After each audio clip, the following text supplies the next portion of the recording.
60 రోజుల్లో మీతో ఇంగ్లీష్ అద్భుతంగా మాట్లాడిస్తాం. వెంటనే కాల్ చేసి జాయిన్ అవ్వండి. నమస్తే, welcome back to Suman TV. ప్రస్తుతం మనతో పాటు ఉన్నారు పబ్లిక్ స్పీకర్, ఫ్యామిలీ కౌన్సిలర్ రజనీరామ గారు. మేడంతో మాట్లాడదాం. నమస్తే మ్యామ్. నమస్తే నవీన. మ్యామ్, ఈ రోజులో చూసుకుంటే 60 ఇయర్స్ 70 ఇయర్స్ 80 ఇయర్స్ పైన పడిన వాళ్ళు, అంటే పిల్లలంతా సెటిల్ అయిపోయారు, వాళ్ళకి ఇంకా మనవాళ్ళు మనవరాళ్ళు అందరూ కూడా ఒక స్టేజ్ లో ఒక దగ్గర ఉంటున్నారు. వీళ్ళు కొంచెం ఎలోన్ అయిపోతున్నారు ఆ ఏజ్ లో. అంటే వీళ్ళ దగ్గర ఎవరు ఉండరు కదా, వాళ్ళ ఉద్యోగాలు, పిల్లలు, స్కూళ్ళు, చదువులు అవన్నీ కూడా వీళ్ళు రమ్మంటే మా దగ్గర ఉండండి అంటారు, కానీ వాళ్ళు వచ్చి వీళ్ళ దగ్గర ఉండరు. కానీ వీళ్ళకి ఎంత మంది ఉన్నా కూడా భర్తకి భార్య, భార్యకి భర్త తోడు అనేది ఖచ్చితంగా అవసరం. ఎంత మంది ఉన్నా, పిల్లలు ఉన్నా, మనవలు ఉన్నా, చుట్టాలు ఉన్నా కూడా. ఎందుకంటే కొన్ని ఉంటాయి పర్సనల్ గా కూడా, అది ఎలా అన్నా తీసుకోవచ్చు మనం, వాళ్ళ అవసరమే అనుకోవచ్చు, అది రొమాన్సే అనుకోవచ్చు, ఏది అనుకున్నారు. కానీ ఇప్పుడు కొంతమంది ఏంటంటే ఆ వయసులో కూడా మాకు తోడు కావాలి ఖచ్చితంగా, మా ఆవిడ లాంటి అమ్మాయి నాకు కావాలి. అమ్మాయి అమ్మాయి అంటే ఇక్కడ మన అమ్మాయి అనుకోవడానికి ఏం లేదు, అలాంటి మా ఆవిడ లాంటి ప్రేమగా చూపించే అమ్మాయి నాకు కావాలంటే వాళ్ళకి మేము ఆస్తిపాస్తులు ఉన్నాయి రాసిస్తామని కూడా ముందుకు వస్తున్నారు కొంతమంది. 60s లో ఉన్న వాళ్ళు, 70s లో ఉన్న వాళ్ళు కూడా. అంటే ఒక్కసారి వాళ్ళ గురించి మాట్లాడుకుందాం మేడం. చాలా మంది బయట విమర్శ ఏంటంటే వీళ్ళకి ఇప్పుడు తోడేంటి, అవసరమా ఈ వయసులో అని కన్న బిడ్డలే అంటున్నారు వాళ్ళని. మరి అలాంటి వాళ్ళకి ఏం చెప్తారు మీరు? వీళ్ళ గురించి ఒకసారి మాట్లాడు. ఇందులో నాకు 2 సైడ్స్ నేను చెప్తానండి. ఫస్ట్ చూసుకుంటే, ఎప్పుడైతే పార్ట్నర్ చనిపోతారో అప్పుడు ముఖ్యంగా ఆడవాళ్ళు, భార్యలు చనిపోతే మగవాళ్ళు జీవించడం 1 గంట కష్టం అవుతుంది. ఇంకా సంవత్సరాలు గడపాలంటే వాళ్ళకి ఇంకా వేరే నరకం అనేది ఉండదు. ఎందుకనంటే ఇప్పుడు ప్రెజెంట్ జనరేషన్ కాదు, ఎఫెక్ట్ లేదు దీనికి. పాతకాలం చూసుకుంటే వాళ్ళు ఒక 40 సంవత్సరాలు, 50 సంవత్సరాలు, 60 సంవత్సరాలు కాపురాలు చేసిన వాళ్ళు ఉంటారు. చిన్న వయసులో పెళ్ళిళ్ళు అవుతాయి వాళ్ళకి. అబ్బాయిలకు కూడా ఆ రోజుల్లో 16కి 17కి పెళ్ళిళ్ళు అయ్యేవి. సో చూసుకుంటే వాళ్ళకి అన్ని సంవత్సరాల వైవాహిక జీవితం అనుభవాలు ఉంటాయి వాళ్ళకి. అన్ని సంవత్సరాలు కలిసి ఉన్న తర్వాత, ఇందులో మళ్ళీ నేను ఇంకొక పక్కకి తీసి ఇంకొక పాయింట్ చెప్తా. ఈ భర్తలు ఆ భార్యలను ఎలా చూశారనేది మనకి పక్కన పెట్టాల్సిందే. ఎందుకనంటే వాళ్ళు సంతోషమే పెట్టారా, దుఃఖమే పెట్టారా, ఏడిపించారా, కొట్టారా అని మనకు తెలీదు. అలాంటి వాళ్ళు లేరండి, ఉన్నారు కదా. అయితే అలా ఒకవేళ అలా బాధలు పెట్టిన హస్బెండ్స్ ఉన్నా కూడా ఆ భార్యలు వాళ్ళకి ఎన్ని సేవలు చేసి ఉంటారు. స్టిల్ మా జనరేషన్ వరకు మేము కూడా అన్ని అందిస్తూనే ఉంటాం ఈ రోజుకి కూడా. ఇవాళ ఇక్కడ కుర్చీలో కూర్చొని మాట్లాడుతున్నాను కదా అని ఎవరు అనుకోవటానికి లేదు. ఇంటి దగ్గర A to Z నేనే చేస్తాను, తీసుకెళ్ళి అందిస్తాను. ఏ మూల ఉన్నా, ఎక్కడున్నా, కాలు నొప్పి పెట్టనివ్వండి, చేయి నొప్పి పెట్టనివ్వండి, ఇంట్లో మేడ్ రాకపోనివ్వండి, ఏదైనా సరే. అలా వాళ్ళు వచ్చి ఒకవేళ తీసుకోవచ్చు కదా అంటే వచ్చి తీసుకున్నా కూడా నాకు తృప్తి అనిపించదు. ఎందుకంటే ఇక్కడ ఈ సబ్ కాన్షియస్ మైండ్ లో ఉండిపోయింది. చెయ్యి ఆటోమేటిక్ గా, కాలు ఆటోమేటిక్ గా వెళ్ళిపోతుంది.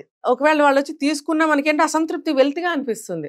అంటే వాళ్ళు మనతో ఎలా అన్నా ఉండనివ్వండి, మంచివాళ్ళు అవనివ్వండి, మనల్ని బాధించే వాళ్ళు అవనివ్వండి, ఈ పని అనేది గత ఇన్ని సంవత్సరాల నుంచి అలవాటు అయిపోయింది కాబట్టి వెళ్తూనే ఉంటాం, చేస్తూనే ఉంటాం, వాళ్ళు ఎలాంటి వాళ్ళైనా కానివ్వండి. సో వాళ్ళేంటి ఇంత సేవలు చేస్తున్నా సరే, ప్రేమించే భర్త ప్రేమించాడు, తిట్టే భర్త తిట్టాడు, తిడుతూనే ఉన్నాడు చనిపోయేదాకా. మరి ఇంకా కొంతమంది 80 ఏళ్ళు వచ్చిన భార్యలను కొట్టేవాళ్ళు ఉన్నారు. కొట్టారు, నాకు తెలిసి ఇప్పుడుకున్నారు, ఇంకా మరి కొడుతున్నారు. 80 ఏళ్ళు నీకు వస్తే భార్యకి కూడా 5-6 ఏళ్ళు 4 ఏళ్ళు తేడాతో ఆవిడకి అంతే వయసు కదా. మరి ఆవిడ దెబ్బలు తినే వయసా? నీకు కాళ్ళు చేతులు ఇట్లా ఊగుతున్నా సరే నువ్వు కొట్టగలుగుతావు, ఎలాగోలా దెబ్బ వేస్తావు. ఆ దెబ్బ తినే ఓపిక ఆవిడకుందా? మరి ఆ రోజుల్లో వాళ్ళు ప్రేమించినా, ముద్దు పెట్టుకున్నా, విసురుగొట్టినా అలా అన్నేళ్ళు కాపురం చేసుకుంటూ వచ్చారు కాబట్టి, కష్ట సుఖాలు ఏమన్నా వచ్చినా సరే ఇష్టానో కష్టానో మాట్లాడుకున్నారు కాబట్టి. ఎందుకనంటే కొంతమంది భర్తలు షేర్ చేసుకోరు భార్యలతో, సింగిల్ నిర్ణయాలే ఉంటాయి, ఏం చెప్పరు. వాళ్ళు నిర్ణయించిందే ఇంట్లో జరగాలి. ఫలానా సంబంధం తీసుకొచ్చాను, అబ్బాయికైనా అమ్మాయికైనా చేయాల్సిందే అంటే పిల్లలు ఏడుస్తారమ్మా, నువ్వు చెప్పమ్మా నాన్నకి, నాకు ఇష్టం లేదంటే కూడా ఆవిడ రికమెండేషన్ అక్కడ పనిచేయని కుటుంబాలు చాలా ఉన్నాయండి. ఆయన మాట చెల్లాలి, ఆ సంబంధం చేయాల్సిందే, చచ్చినట్టు నోరు మూసుకుని కాపురాలు చేయాల్సిందే. ఇప్పుడులాగా అప్పుడు విడాకులు లేవుగా, ఒక 40 సంవత్సరాల క్రితం. మరి ఆ రోజుల్లో ఆ పెళ్ళిళ్ళు చేస్తే చచ్చినట్టు పడి ఉండాల్సిందే అని, ఇంక్లూడింగ్ మాలాంటి వాళ్ళం కూడా. కాబట్టి చెప్పిన సంబంధాలు చూసుకుని చేసుకోవాల్సిందే. అంటే అలాంటి భర్తలు కూడా ఉన్నారు. మళ్ళీ ఏమో మన అబ్బాయికి ఏ సంబంధం చేద్దాము, ఇది బాగుంటుందంటావా, అమ్మాయికి నీ లక్షణాలు ఉంటే బాగుంటాయి కదా అని సంప్రదించిన భర్తలు కూడా ఆ రోజులు ఉన్నారు. అంటే అలాంటి వాళ్ళు, ఇలాంటి వాళ్ళు, ఎలాంటి భర్తలు ఉన్నా సరే ఆ భార్యలు అనేవాళ్ళు వాళ్ళతో జీవితం సాగించారు, ఆ భర్తలు కూడా ఆ భార్యలతో జీవితాలు సాగించారు. కాబట్టి ఆ బాండ్ అనేది స్ట్రాంగ్.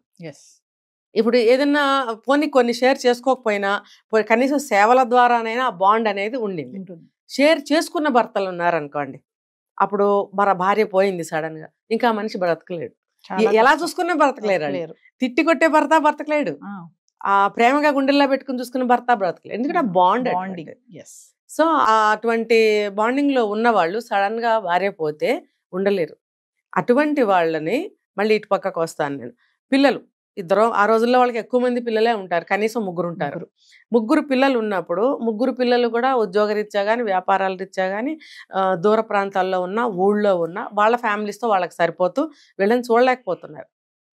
ఇప్పుడు ప్రజెంట్ జనరేషన్ చూసుకుంటే పిల్లలు బయటకు వెళ్తున్నారు, అబ్రాడ్కి వెళ్తున్నారు. ఇప్పుడు మా ఏజ్ వాళ్ళని చూసుకుంటే భార్యాభర్తలు మాత్రమే ఉంటున్నారు చాలా మంది. ఇప్పుడు ఈ వీళ్ళని పక్కన పెడితే మా జనరేషన్ అంటే మా తల్లిదండ్రులు అనుకోండి, మేమే అబ్రాడ్స్ వెళ్ళిపోయాము, ఇక్కడే ఉన్నాం కదా, చుట్టుపక్కలే ఉంటాము, కాకపోతే ఇంకొక ఊర్లో ఉంటాము. ఉన్నప్పుడు వాళ్ళని చూసుకోగలగాలి.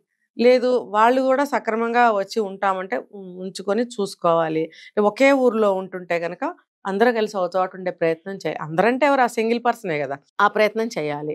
వీళ్ళకి ఏంటంటే అప్పటి వరకు పిల్లలు, పెళ్లిగాని పిల్లలు అనుకోండి, పెళ్లిగాని పిల్లలు, భార్య, వచ్చేపోయే చుట్టాలు, అందరూ కళకళలాడుతూ ఉంటుంది ఇల్లు. ఒక్కసారిగా పిల్లలు పెళ్లిళ్ళే వెళ్ళిపోయారు, మనవాళ్ళు మనవరాళ్ళు చదువులకు వచ్చి పెద్దవాళ్ళు అయిపోయారు, నా భార్య ఏమో ఇప్పుడు చనిపోయింది, నా వయసు ఏమో 70 లేకపోతే 65 లేకపోతే 80. ఈ వయసులో ఆ వ్యక్తికి ఎంత పిచ్చెక్కినట్టు ఉంటుంది అనమాట. అందరూ కావాలనిపిస్తుంది. అంటే తన మెంటాలిటీ ఎటువంటిదైనా సరే, అంటే నేను 2 వైపులు చెప్తున్నా చూడండి, అతను చెడ్డవాడు అవనివ్వండి, మంచివాడు అవనివ్వండి, అటువంటి వాతావరణంలో నుంచి వచ్చిన వ్యక్తి కాబట్టి ఒంటరిగా అనేది ఉంటుంది. పెద్ద ఇల్లు ఉంటుంది, ఆస్తిపాస్తులు ఉంటాయి, పొలం పుట్రా ఉంటుంది, ఆ పొలం కూడా చేయలేని పరిస్థితి, కౌలుకి ఇస్తారు, ఆ కౌలు వాళ్ళు కూడా సరిగ్గా చెయ్యరు, బీడు పట్టిపోయి వదిలేసుకున్న పొలాలు ఉంటాయి, అలాంటి ఆస్తిపాస్తులు కూడా ఉంటాయి. వీళ్ళకి ఎన్ని ఉన్నా సరే చూసేవాళ్ళు ఉండరు. అప్పుడు వీళ్ళు ఒక తోడు కోసం ఇలా అడుగుతూ ఉంటారనమాట. అడిగినప్పుడు ఆలోచించాలి పిల్లలు కూడా, మేము చూసుకోవాలి అని. నేను ఇంకొకటి చెప్తా ఇక్కడ, వాళ్ళు ఎంత చూసుకున్నా, ఏజ్ అయిపోయింది కదా, వాళ్ళు ఎంత చూసుకున్నా కోడలు టైంకి అన్ని చూసి పెడుతుంది, తండ్రిలాగా చూసుకుంటుంది, కొడుకు కూడా బాగా చూసుకుంటాడు, మనవాళ్ళు మనవరాళ్ళు అందరూ తిరుగుతూ తాతయ్య అని పలకరిస్తూ ఓకే. కానీ రోజు గడిచిపోతుంది, తనదైనటువంటి ఒక టైం వస్తుంది సాయంత్రం అయ్యేటప్పటికి, అందరూ ఎవరి పక్షులు గూళ్ళకి వెళ్ళిపోయినట్టు వాళ్ళ పనుల్లో నిమగ్నం అయిపోతారు, భోజనాలు అయిపోతాయి, ఎవరి రూమ్లో కళ్ళు వెళ్ళిపోతారు, చదువుకున్న వాళ్ళు చదువుకుంటారు, నిద్రపోయే వాళ్ళు నిద్రపోతారు. మళ్ళీ ఈయనకి తనదైనటువంటి ఒంటరి సమయం వస్తుంది. అప్పుడు ఈయనకి ఏమనిపిస్తుంది, గతంలో పొద్దుటి నుంచి రాత్రి వరకు జరిగిన విషయాలన్నీ ఒక మంచి భర్త అయితే షేర్ చేసుకుని ఉన్నాడు కదా, లేదు బాధ పెట్టిన భర్త అనుకోండి, అతనికి ఆవిడ అందిస్తూ సేవలు చేస్తూ ఏదో పాల గ్లాస్ ఇవ్వటం అలవాటు ఆ రోజుల్లో వాళ్ళకి, కాస్త బాగా నిద్ర పడుతుంది అని చెప్పి ఒక గ్లాస్ పాలు తెచ్చి ఇవ్వడము, మందులు వేసుకున్నారా అని అడగటం అనేది ఈ ఒంటరి సమయంలో జరిగే కార్యక్రమాలు, మంచి భర్తకైనా చెడ్డ భర్తకైనా. ఇప్పుడు అవన్నీ మిస్సింగ్ కదా, ఇవన్నీ ఎవరు చేయాలి? సరే అవి కూడా కొడుకు కోడలు మందులు పాలు నీళ్లు తెచ్చిస్తారు, కానీ పొద్దున్న నుంచి సాయంత్రం వరకు జరిగిన విషయాలు పంచుకోవాలంటే ఏ భార్య వస్తుంది? ఎవరు కోడలు వచ్చి కూర్చుంటుందా, కొడుకు వచ్చి కూర్చుంటాడా, చదువుకునే మనవాళ్ళు వచ్చి కూర్చుంటారా? ఎవరు వచ్చి కూర్చోరు. అప్పుడు కావాలనిపిస్తుంది ఒక తోడు. అరే నాకు మనసు పంచుకునే ఒక వ్యక్తి కావాలి, దాన్నే ఏమంటారంటే తోడు అంటారు. మగవాడికేమో తోడు అంటారు, ఆడదానికేమో నీడ అంటారు. తోడు నీడ, తోడు అనేది ఇద్దరికి అవసరమే, ఆడదానికి ఇంకా నీడ కూడా అవసరమే. కాబట్టి ఈ అవసరం కోసం పెళ్ళి అనేది అడుగుతున్నారు వీళ్ళు. ఊరికే వచ్చేసి ఒక ఆవిడని ఇంట్లో పెట్టుకుంటే తప్పు కదా అది. కాబట్టి మాకు ఒక భార్య కావాలని అడుగుతున్నారు, అది తప్పేమీ కాదు.